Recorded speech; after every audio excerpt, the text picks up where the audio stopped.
بسم اللہ الرحمن الرحیم۔ السلام علیکم ورحمۃ اللہ وبرکاتہ۔ آپ تمام حضرات خیریت سے ہوں گے۔ اللہ پاک آپ سب کو جزائے خیر عطا کرے۔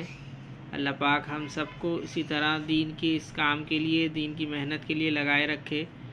اللہ پاک ہم سب کی حفاظت فرمائے، ہر قسم کی ناکہانی سے، ہر قسم کی پریشانیوں سے اللہ محفوظ فرمائے۔ اللہ پاک ہمیں کراچی اجتماع کے لیے تیاریاں کرنے کی اور دین کی اس محنت کے لیے قبول فرما لے۔ آج کی تعلیم فضائل ذکر پیج نمبر 490 چیپٹر نمبر 2 سے ہے۔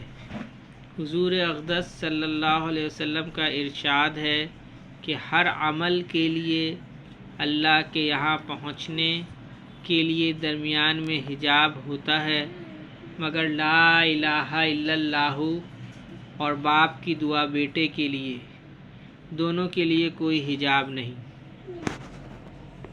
قاعدے میں حضرت فرماتے ہیں، پردہ نہ ہونے کا مطلب یہ ہے کہ ان چیزوں کے قبول ہونے میں ذرا سی بھی دیر نہیں لگتی، اور امور کے درمیان میں قبول تک اور بھی واسطے حائل ہوتے ہیں، لیکن یہ چیزیں براہ راست بارگاہ الہی تک فوراً پہنچتی ہیں۔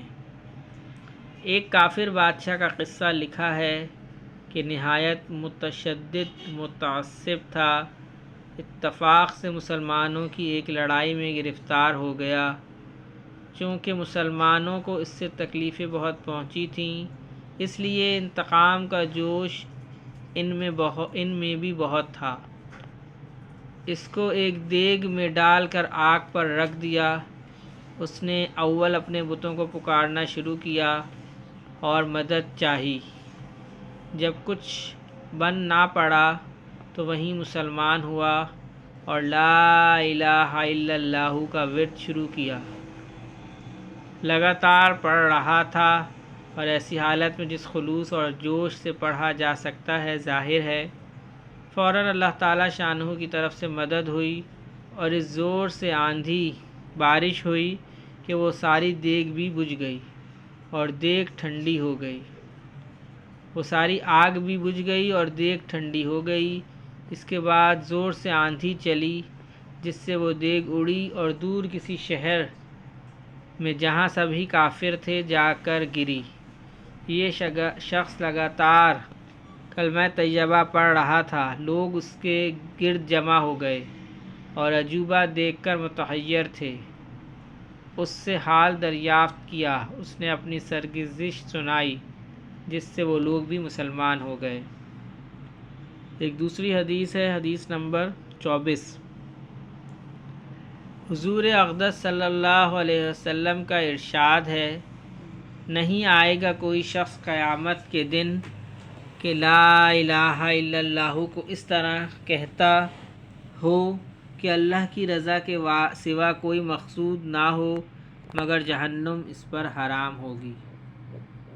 قاعدے میں شیخ فرماتے ہیں، جو شخص اخلاص کے ساتھ کلمہ طیبہ کا ورد کرتا رہا ہو، اس پر جہنم کی آگ کا حرام ہونا ظاہری قواعد کے موافق تو مقید ہے، کبائر گناہ نہ ہونے کے ساتھ یا جہنم کے حرام ہونے سے اس میں ہمیشہ کا رہنا حرام ہے، لیکن اللہ جل شانہ اس پاک کلمے کو اخلاص سے پڑھنے والے کو باوجود گناہوں کے بالکل ہی جہنم سے معاف فرماویں تو کون روکنے والا ہے۔ احادیث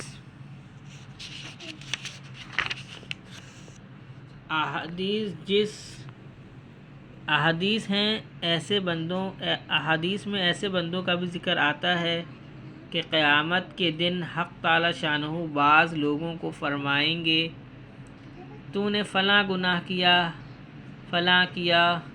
اس طرح جب بہت سے گناہ گنوائے جا چکیں گے اور وہ سمجھے گا کہ میں ہلاک ہو گیا اور اقرار بغیر چارہ کار نہ ہوگا، تو ارشاد ہوگا کہ ہم نے دنیا میں تیری ستاری کی، آج بھی ستاری کرتے ہیں، تجھے معاف کر دیا۔ اس نوع کے بہت سے واقعات احادیث میں موجود ہیں، اس لیے ان ذاکرین کے لیے بھی اس قسم کا معاملہ ہو تو بعید نہیں۔ اللہ کے پاک نام میں بڑی برکت اور بہبودی ہے، اس لیے جتنی بھی کثرت ہو سکے دریغ نہ کرنا چاہیے۔ کیا ہی خوش نصیب ہیں وہ مبارک ہستیاں جنہوں نے اس پاک کلمے کی برکات کو سمجھا اور اس کے ورد میں عمریں ختم کر دیں۔ اللہم صلی علی محمد وعلی آل محمد، اللہم اعنی علی ذکرک و شکرک و حسن عبادتک، اللہم حاسبنی حسابا یسیرا، اللہم ارفع عنا البلاء والوباء، رب ارحمہما کما ربیانی صغیرا، اللہم اغفر لی ذنبی ویسر لی امری وبارک لی فی رزقی، اللہم لا تحرمنا اجرہا ولا تفتنا بعدہا۔ یا اللہ پاک جتنے مسلمان اس دنیا سے جا چکے تمام مسلمانوں کی بخشش و مغفرت فرما دیجیے۔ یا اللہ پاک تمام مسلمانوں کو جنت الفردوس میں اعلیٰ مقام نصیب فرمائیے۔ یا اللہ پاک قبر کے تمام منازل کو آسان فرمائیے، قبر کے عذاب سے بچا کے جنت الفردوس میں اعلیٰ مقام نصیب فرمائیے، قبر کو جنت کے باغوں میں سے ایک باغ بنا دیجیے۔ یا اللہ پاک جو بیمار ہیں تمام مسلمانوں کو صحت کاملہ عاجلہ و مستمرہ دائمہ نصیب فرمائیے۔ یا اللہ پاک جو پریشان حال ہیں تمام مسلمانوں کی پریشانی کو ختم فرما کر راحت، چین، سکون، عافیت کے ساتھ عطا فرما دیجیے۔ یا اللہ پاک کراچی اجتماع کے جو تقاضے ہیں اپنی قدرت سے پورا فرما دیجیے، ہمیں بھی دین کی اس محنت کے لیے قبول فرما لیجیے اور ہمارے آنے والی نسلوں کو بھی دین کی اس محنت میں لگائے رکھیے۔ یا اللہ پاک ہمارے لیے بھی نکلنا آسان فرما دیجیے۔ سبحان ربک رب العزت عما یصفون وسلام علی المرسلین والحمد للہ رب العالمین، آمین برحمتک یا ارحم الراحمین۔